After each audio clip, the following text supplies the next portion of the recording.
Have you ever wondered if coding could be as addictive and fun as playing video games or scrolling through Instagram?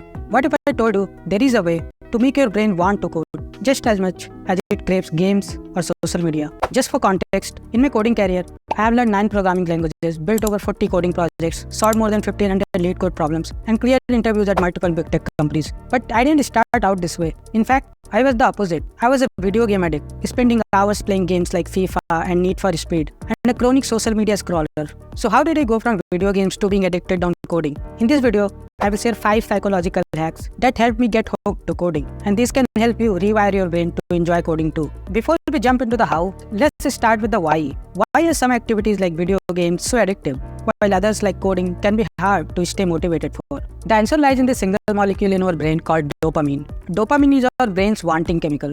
It's what drives us to go after rewards and keeps us coming back for more. When you win in a video game or get a like on social media, you get a quick burst of dopamine, making them instantly rewarding. But coding doesn't always work that way, at least not in the beginning. In coding, the rewards are often delayed. Learning a new programming language or working through a coding project takes time and doesn't always give you that quick dopamine hit. But what if we could trick our brains to release dopamine more often while coding, making it feel as rewarding as gaming? First up, getting hooked to coding requires being consistent, at least in the beginning. Have you noticed how games and apps reward you for showing up every day? This is called a streak, and it's a powerful motivator. On LeetCode, for example, every consecutive day you solve a problem contributes to your current streak. This motivated me to solve at least one problem daily when I was preparing for my coding interviews. It became a fun challenge to keep that streak alive. You see the same thing on GitHub. Every time you push a change or contribute, you get a green dot. Those green dots make you want to code every day since you don't want to break the streak. Seeing your streak grow is satisfying and helps you stay committed. But keeping a streak doesn't mean you need to code for hours every day. Sometimes it's just about showing up for 10 to 15 minutes, which is enough to keep the momentum going. Over time, these small sessions add up and coding becomes a habit. You can create your own streak by marking days on a calendar or using a tracking app. Each day you check off releases dopamine, making you feel good and motivating you to continue your streak. Make coding as easy as possible in the beginning. We are more likely to stick with something if it feels easy. Think about video games. They always start off easy. That's intentional. Early victories give you a taste of success, motivating you to keep going. Approach coding the same way. When you are new to coding, don't jump into complex projects or algorithms right away. Instead, start with small achievable tasks. Begin with small projects like a calculator app, a simple game, or a basic to-do list. These may seem basic, but that's the point. Completing these tasks give you an instant dopamine hit. If you're on LeetCode, start with easy problems.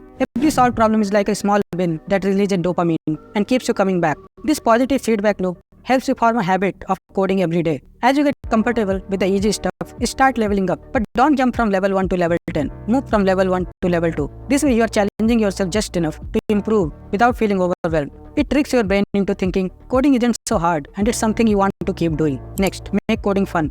Most of us start learning to code to land a dream job or ace an interview. But what if, just for a moment, you coded without worrying about the end result? Think about when you play video games. You play because it's fun, challenging, and maybe a bit competitive. Coding can be the same way.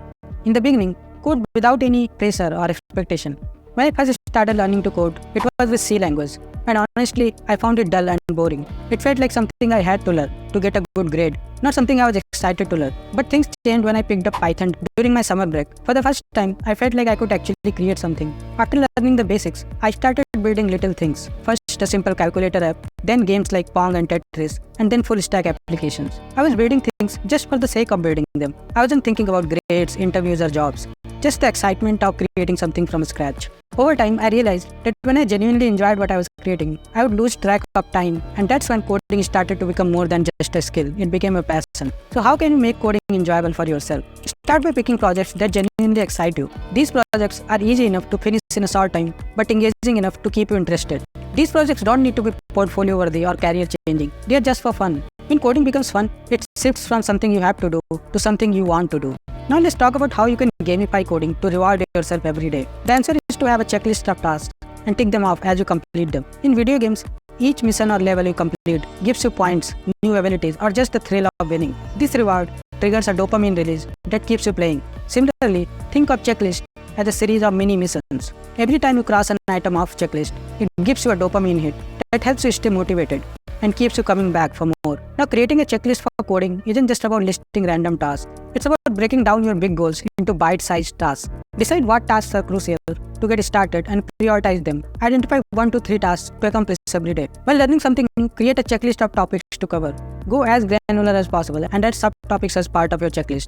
Let's say you have a big goal to become a full stack developer. That's exciting, but it's also overwhelming. Instead, break it down into smaller steps like learn HTML and CSS basics, build a simple web page, understand how servers work, learn JavaScript, learn React.js, learn Next.js, and learn how to write APIs.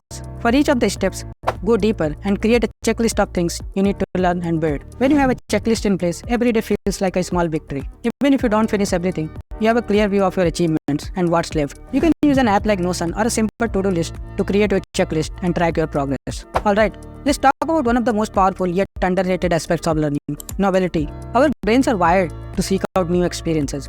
Each time we try something new and interesting, it releases dopamine. In coding, novelty can be the thing that keeps you engaged and excited day after day. Without variety, coding can start to feel repetitive, even boring. One way to keep things interesting is by exploring different types of projects and technologies. I remember the first time I switched from Python to learning Java. Everything felt different, from the syntax to the approach to solve problems.